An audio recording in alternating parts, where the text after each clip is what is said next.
Merci pour l'occasion que vous me donnez de m'exprimer encore sur les questions de la démocratie au Gabon.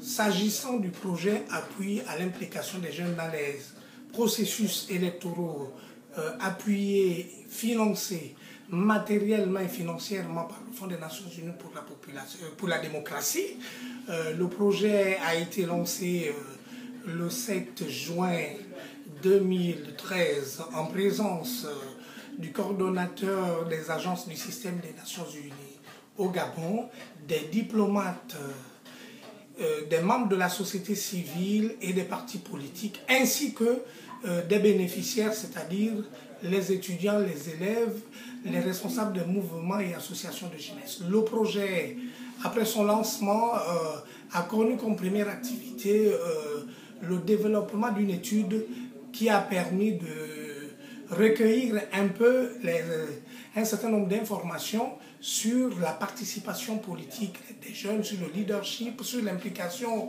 des jeunes dans les processus électoraux. Plus de 1200 jeunes ont été interrogés à Libreville, Ovendo, Port-Gentil, OIM et Lambaréné. Nous sommes en train d'analyser les données et les premiers résultats de cette étude vont tomber le 2 août 2013. Dans une semaine, c'est-à-dire le 7 août, une campagne de sensibilisation sur la démocratie sera lancée et cette activité tournera autour d'une caravane qui va converger, qui va se dérouler de façon pratique et opérationnelle dans les 7 arrondissements de Libreville et qui vise 3000 jeunes. Comme stratégie, nous avons prévu faire de la communication interpersonnelle, c'est-à-dire que nous enverrons des équipes qui feront du porte-à-porte, des équipes qui iront également dans les différents centres où les jeunes se retrouvent, ainsi que dans les grands centres commerciaux. Également, nous allons nous retrouver dans les grands carrefours en train de faire des animations et des conscientisations, des sensibilisations sur la participation politique. D'autres activités de renforcement des capacités et surtout de leadership, telles que les universités d'été seront lancées en début du mois de septembre. À la OIM, nous organiserons la première université d'été en présence de 400 participants.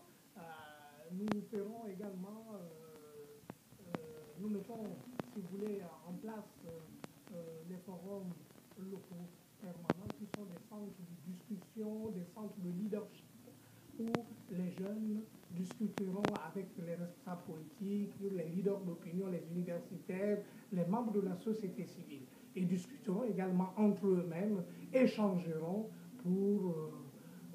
entre eux pour se faire une idée sur leur niveau de participation, sur les problèmes qui les préoccupent, sur surtout leur devenir en tant que citoyens devant participer à la construction de la République gabonaise dans les années à venir. Ça, c'est pour ce qui concerne le projet. Et pour terminer, je peux dire que c'est un projet, c'est une initiative importante. C'est la première initiative appuyée par le Fonds des Nations Unies pour la démocratie au Gabon, à une organisation de la société civile dans le domaine de la démocratie. Le Fonds des Nations Unies pour la démocratie est un instrument important, un instrument vital dans le développement de la démocratie, dans la participation de la société civile, dans la vulgarisation des principes démocratiques dans le monde.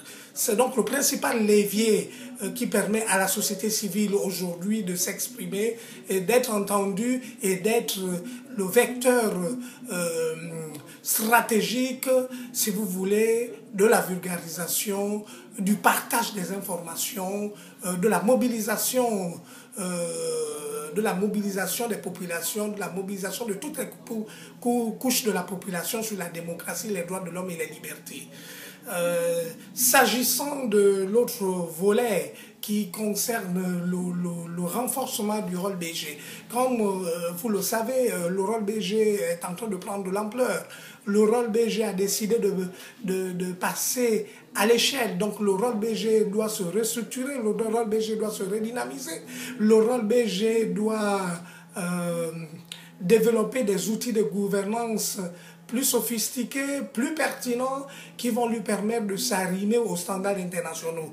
Nous gérons des projets avec le système des Nations Unies, avec les ONG internationales. Nous avons l'obligation de nous professionnaliser. C'est à ce niveau que nous travaillons depuis 9 mois à revoir les outils de gouvernance, à revoir des organes de gouvernance. Nous avons reformé le manuel de procédure, nous avons reformé les statuts, les règlements intérieurs, tout le système de gestion pour qu'il soit compatible avec les standards et normes internationaux. Nous avons également adopté un plan stratégique qui tourne autour de 4 axes stratégiques principaux. Le premier axe concerne la gouvernance démocratique. Le deuxième axe concerne la gouvernance judiciaire. Le troisième axe concerne la gouvernance sociale. Le quatrième axe concerne la gouvernance des industries extractives, donc la lutte contre la corruption, la transparence, etc. C'est à travers ces 4 axes stratégiques de notre plan stratégique que le réseau va fonctionner, parce qu'une organisation de cette envergure a besoin de fonctionner selon ces standards-là, a besoin d'arrimer son fonctionnement à un certain nombre de standards, à un certain nombre de normes qui permettent de rendre cette organisation crédible. Donc nous y travaillons et nous sommes arrivés au bout de cette réflexion. Vendredi à 14 h, nous organisons une assemblée générale extraordinaire qui va permettre de finaliser le processus, de renforcer les organes de gouvernance, d'avoir des nouveaux acteurs qui vont s'impliquer et qui travaillent déjà dans le réseau, qui ont adhéré au réseau depuis plus de 9 mois, qui travaillent à la redynamisation, au renforcement du réseau.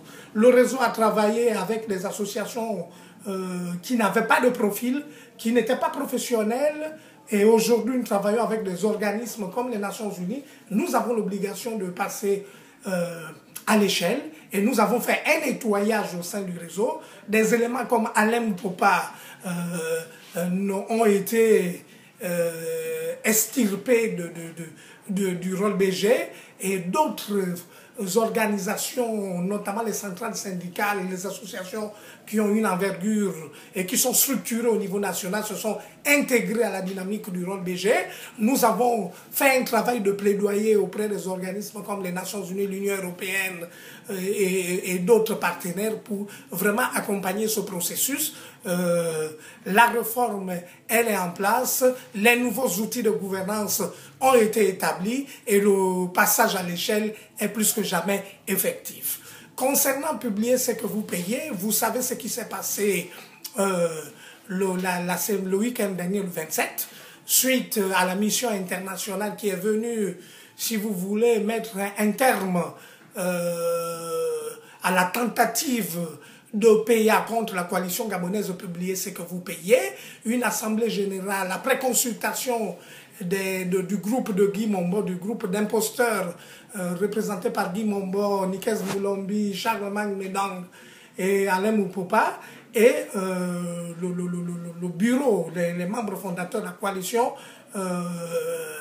la coalition régulière, c'est-à-dire l'organe légal qui était, n'est-ce pas, incarné par Marcona. Donc les deux groupes se sont retrouvés le 27 en présence donc des délégués de la coalition internationale venus de Guinée et du Tchad.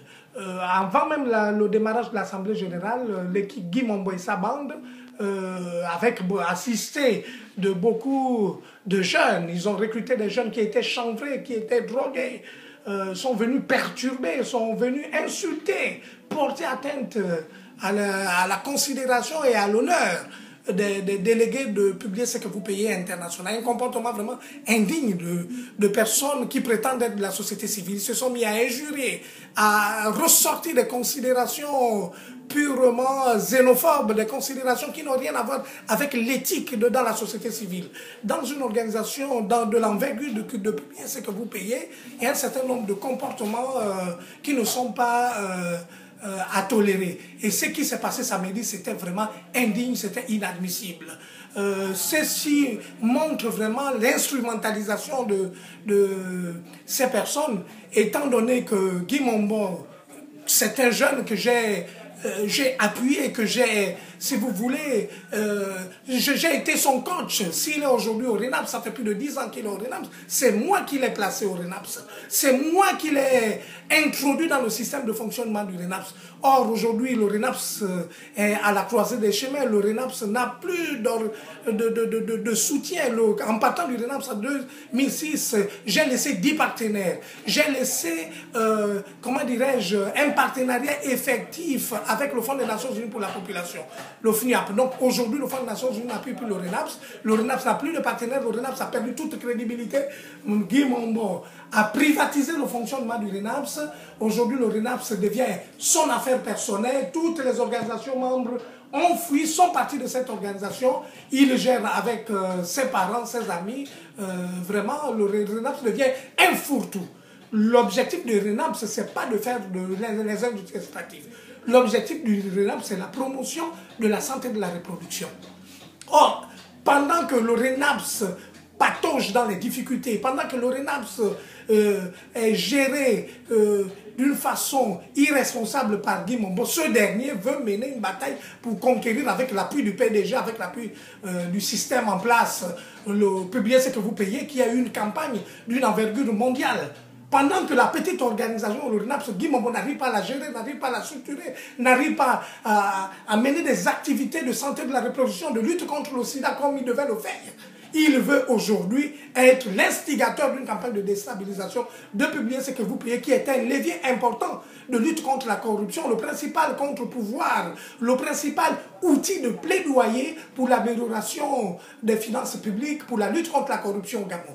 Donc vraiment, c'est un comportement scandaleux et surtout la bande à Guy Mombo s'est permis d'insulter les représentants de qui publient ce que vous payez international. Je pense que là, nous sommes dans un système, dans une instrumentalisation de la société civile, dans une sorte d'OPA, mais qui malheureusement n'a pas marché, étant donné que les standards, les soubassements, les fondements de publier ce que vous payez ne permettent pas que des imposteurs, que des menteurs, des charlatans, que des gens qui n'ont rien à voir avec l'idéal de lutte contre la corruption, d'amélioration des conditions de vie des populations.